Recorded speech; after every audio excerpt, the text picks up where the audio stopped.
Hello guys, welcome to online engineering. जैसा कि आपको पता है कि हम यहाँ पर काफ़ी सारा कुछ जो है डिस्कस कर चुके हैं ऑलरेडी। अब यहाँ पर मैं आपके सामने छोटा सा टॉपिक लेके आया हूँ, ट्रांसपिरेशन। देखिएगा, इससे पहले हमने पढ़ा इन्फिल्ट्रेशन वाला टॉपिक। अब इन्फिल्ट्रेशन वाले टॉपिक के अंदर और यहाँ पर ट्रांसपिरेशन वाले टॉपिक के अंदर देखो, वहाँ पर जब मैंने इन्फिल्ट्रेशन पढ़ाया था आपको, तब मैंने वहाँ पर आपको कुछ एक इनिशियल लॉसेस बताए थे। फिर इनिशियल लॉसेस के टाइम पे ही मैंने वहाँ पर आपको थोड़ा सा ट्रांसपिरेशन के बारे में क्या कर दी थी, नॉलेज दे दी थी। ठीक है, अब यहाँ पर मैं ट्रांसपिरेशन को अच्छे तरीके से समझता हूँ। तो ट्रांसपिरेशन मेरा होता क्या है, मैं कोई भी जब प्लांट के बारे में बात करूंगा तो उस प्लांट की बॉडी से लेके, यानी कि प्लांट की जो बॉडी है, यानी कि मेरी जो लीव्स वगैरह हैं, उस लीव्स में से मेरा जब फोटोसिंथेसिस की प्रोसेस होती है। देखो, अब फोटोसिंथेसिस की प्रोसेस होगी, यानी कुल मिला के मैं कह रहा हूं कि यहाँ पर मेरी फोटोसिंथेसिस के लिए सबसे ज्यादा क्या रिक्वायरमेंट होता है। देखो, सबसे पहली रिक्वायरमेंट होती है मेरी सनलाइट की, यानी कि जब सनलाइट की रिक्वायरमेंट के बारे में मैं बात करूंगा, सन की रेडिएशन जब इस पे पत्तियों पे पड़ी, एक कोई भी एक लीव है, इस लीव को ले लिया, इस लीव के ऊपर जैसे ही मेरी क्या करती है, ये सन की रेडिएशन मेरी लीव के ऊपर पड़ेगी, इसके अंदर फोटोसिंथेसिस का प्रोसेस बनाना स्टार्ट होगा। यानी कि कुल मिला के मैं कह सकता हूं कि खाना बनाना चालू कर रहे हैं। मेरे कोई भी प्लांट है वो खाना बनाना चाहेगा। ठीक है, और उसको खाना बनाने के लिए उसको क्या कहते हैं, दो चीजों की जरूरत पड़ती है। सबसे पहले तो पड़ती है उसको सनलाइट की, और दूसरी उसको नीड पड़ती है किसकी, एयर की। एयर के अंदर से किसकी कंटेंट की, CO2 कंटेंट की, यानी कार्बन डाइऑक्साइड की। यानी कार्बन डाइऑक्साइड ये क्या करता है, इंटेक्ट करता है। अब ये फोटोसिंथेसिस की प्रोसेस के टाइम, यानी कि इसके खाना बनाने की प्रोसेस के टाइम, देखो पत्तियां खाना बनाएगी, बाकी पूरे पेड़ को क्या करेगी, खिलाएगी। तो इसके अंदर क्या है कि यहाँ पर जब मैं इसकी लीव के बारे में बात करूंगा, तो फोटोसिंथेसिस के प्रोसेस के टाइम पे यहाँ पर स्टेमोटा की मेरी क्या होती है, ओपनिंग और क्लोजिंग होती है। और ओपनिंग क्लोजिंग होने के टाइम पे आपका क्या होता है कि ये CO2 यानी कि आसपास के जो एटमॉस्फेयर से मेरे क्या कर लेगी, CO2 को क्या कर लेगी, इंटैक्ट कर लेगी। CO2 को क्या कर लेगी, इंटैक्ट कर लेगी। इंटैक्ट करने के टाइम पर वहां पर जो प्लांट ने, रूट ने जो पानी खींच रखा है ना, पानी जो खींच रखा है ना, रूट से पानी आया होगा, रूट जोन से इसने पानी किया होगा, पानी के साथ साथ न्यूट्रिएंट्स भी लिए होंगे इसने, प्लांट ने। यहाँ से जो अर्थ सरफेस है, इस अर्थ सरफेस से इसने क्या किया था, कुछ एक अमाउंट में वाटर खींचा था, वाटर इसने लीव को दिया। अब देखो, कुल मिला के अगर मैं कह दूं खाना बना रहे हैं तो उसको पानी भी चाहिए, उसको बाहर से सन का रेडिएशन भी चाहिए, उसको बाहर से एयर भी चाहिए। तीनों को कॉम्बिनेशन करके ये क्या कर लेगी, खुद का खाने पीने का जो भी प्रोडक्ट है वो बना लेंगे।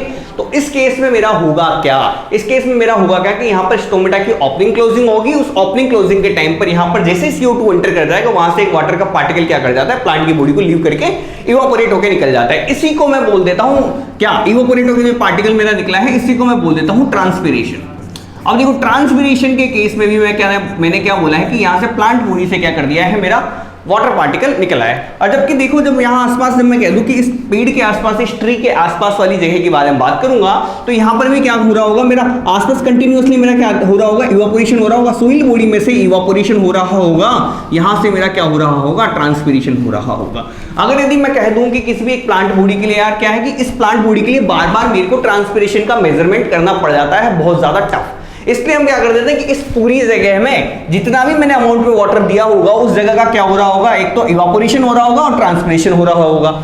यानी कि इस पूरी जगह के बारे में बात करूं मैं कि इस पूरी टोटल जगह के अंदर, देखो ये इतनी सारी जगह थी, इस जगह में से मैंने कह दिया कि इसके अंदर जो भी पानी दिया है मैंने, इसके अंदर कुछ एक अमाउंट में मेरा इवापोरेशन हो रहा है, कुछ एक अमाउंट में मेरा ट्रांसपिरेशन हो रहा है। यानी कि दोनों में जगह मिला के अगर मैं सेम अमाउंट में एक टर्म यूज करूं, इवापोरेशन भी हो रहा है, ट्रांसपिरेशन भी हो रहा है, इसको मिला के मैं बोल देता हूं इवापो ट्रांसपिरेशन। देखो, इवापोरेशन भी हो रहा है और क्या हो रहा है, ट्रांसपिरेशन हो रहा है, इसको मैं बोल देता हूं क्या, देखो आपने बिल्कुल जनरल टर्म में लिखा दिया, इसको जब मिला के मैं कह देता हूं इवापो ट्रांसपिरेशन हो रहा है। देखो, इवापो ट्रांसपिरेशन। अब देखो, इवापो ट्रांसपिरेशन जो है मैंने क्यों नाम दिया, अब देखो यहाँ पर देखो इवापो ट्रांसपिरेशन, अब मैं ET लिख दूंगा हर जगह। देखो ET लिखूं तो समझ रहा है इवापो ट्रांसपिरेशन, यानी कि इस पूरी जगह का मैं क्या निकाल दूंगा, मेजरमेंट के लिए इवापो ट्रांसपिरेशन। लेकिन यहाँ पर मेरी कुछ एक चीजें बहुत ज्यादा इंपॉर्टेंट आ जाती है ट्रांसपिरेशन के अंदर। यहाँ पर मैं कह दूं आपसे, जब ट्रांसपिरेशन के मेजरमेंट के बारे में बात करेगा, देखो दो सवाल यहाँ से बहुत इंपॉर्टेंट पूछता है। यहाँ से सबसे पहला ट्रांसपिरेशन के अंदर पूछता है कि ट्रांसपिरेशन को मेजरमेंट किससे करते हैं।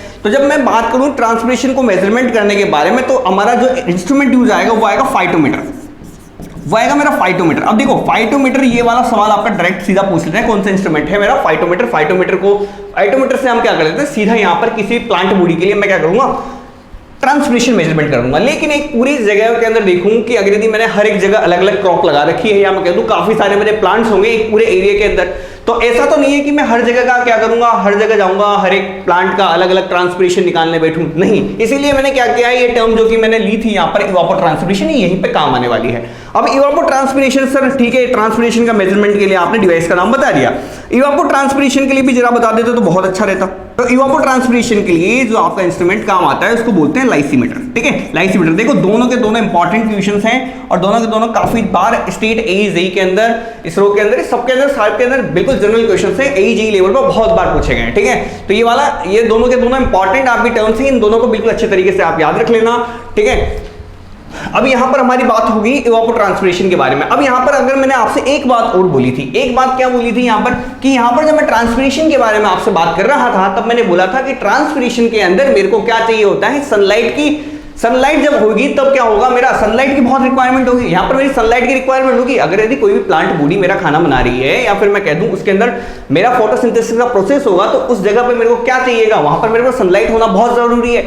अगर यहां पर सनलाइट होना बहुत जरूरी है तो इस केस में मैं कह दूंगा जो हमारा ट्रांसपिरेशन जो हो रहा है, यानी कि यहां पर देखें ये ट्रांसपिरेशन जो हो रहा है, ट्रांसपिरेशन जो है मेरा मैक्सिमम, या मैं कह दूं ट्रांसपिरेशन जो है मेरा वो कहां होता है, वो डे लाइट के अंदर होता है।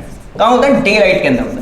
जबकि अगर मैं कह दूं इवापोट्रांसपिरेशन के बारे में, ठीक है, इवापोट्रांसपिरेशन के बारे में, इवापोट्रांसपिरेशन के बारे में, तो इवापोट्रांसपिरेशन के अंदर क्या है कि आपका ऑब्वियस सी बात है, इवापोरेशन भी दे रखा है, ट्रांसपिरेशन भी दे रखा है। अगर वो सिर्फ, अगर आपसे ट्रांसपिरेशन के बारे में बोल दे तो आपको पता है कि ट्रांसपिरेशन सिर्फ डे लाइट हार्स के अंदर होगा। जबकि आपसे इवापोट्रांसपिरेशन के बारे में बोल दे या चाहे इवापोरेशन के बारे में बोल दे, ठीक है, इवापोरेशन के बारे में बोल दे, या तो इवापोट्रांसपिरेशन बोल देगा या इवापोरेशन बोल देगा। तो देखो ट्रांसपिरेशन भले ही नहीं हो रहा होगा लेकिन इसके अंदर भी आपका इवापोरेशन हो रहा होगा। तो कुल मिला के अगर मैं आपसे बोल दूं, आपसे इवापोरेशन के बारे में बात कर लूं, तो इवापोरेशन के बारे में मैंने पहले भी बताया था आपको, जब इवापोरेशन के चैप्टर बताया था कि डे लाइट के अंदर अलग होता है, नाइट के अंदर अलग होता है, यानी कि डे और नाइट दोनों केसेस के अंदर, डे और नाइट दोनों केसेस के अंदर होता है। हालांकि ये बात मैं मान सकता हूं कि नाइट के अंदर रेट डिफरेंट होती है, थोड़ी कम होती है डे लाइट में समर्स के अंदर, जबकि मैंने आपको विंटर्स के केस के अंदर भी बता दिया था नाइट के अंदर क्यों ज्यादा होता है, डे के अंदर क्यों कम होता है। देखो सारी बातें हम कर चुके हैं।